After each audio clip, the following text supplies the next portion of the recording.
আগরতলা শহরে দিন দিন বাড়ছে একাংশ অটো চালকের দৌরাত্ম্য। অটো চালকদের উচ্ছৃঙ্খল আচরণে কখনো আক্রান্ত হচ্ছেন দেশ বিদেশের পর্যটক, কখনো আবার হেনস্থার শিকার হচ্ছেন মহিলারা। এবার শহরের বুকে অটো চালকের হাতে আক্রমণের শিকার হলেন চিত্র সাংবাদিক বিজয় দেবনাথ। অভিযোগ, পেট্রোলের সংকটকালীন পরিস্থিতিতে রাধানগর একটি পেট্রোল পাম্পে উচ্ছৃঙ্খল আচরণ করছিলেন এক অটো চালক। ঘটনার সময় সামনে ছিলেন পেট্রোল পাম্পের লাইনে দাঁড়ানো সাংবাদিক বিজয় দেবনাথ অটো চালকের উচ্ছৃঙ্খল আচরণের প্রতিবাদ করেন। তখনই সেই অটো চালক চড়াও হয় সাংবাদিকের উপর। বিজয় দেবনাথকে কিল ঘুষি মেরে রক্তাক্ত করে অটো চালক সেখান থেকে পালিয়ে যায়। ঘটনায় আহত হয়েছেন সাংবাদিক বিজয় দেবনাথ। পরবর্তীকালে তাকে জেবিপি হাসপাতালে ভর্তি করা হয়েছে। তাদের সাথে একজন লোকের সাথে দাঁড়ায়, আমরা যখন এখন পেট্রোলের ক্রাইসিস চলছে, তো সবাই লাইনে দাঁড়াচ্ছে, দাঁড়ানো পর্যন্ত একটা অটো ক্রসিং করতে চাইতেছে।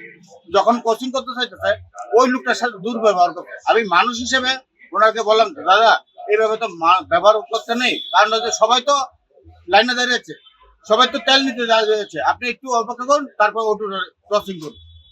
তাই না মানতে পারছি না, তাই না ওখানে এখান থেকে ক্রসিং করতে লাগবে। ওই লোকটার সাথে দুর্ব্যবহার করে আমি যখন প্রতিবাদ করছি, আমার সাথে এইভাবে আক্রমণ করে মারধর করে চালাচ্ছে। আপনার নামটা? বিজয় দেবনাথ, বাড়ি? বাড়ি রাধানগর। অন্যদিকে শহরের বুকে সাংবাদিকের উপর আক্রমণের ঘটনায় নড়ে চড়ে বসল সাংবাদিকদের বিভিন্ন সংগঠন। সবাই একযোগে এই ঘটনার প্রতিবাদ করছেন এবং অভিযুক্ত অটো চালককে অবিলম্বে গ্রেপ্তারের দাবি তোলা হয়েছে। Bureau report, news now.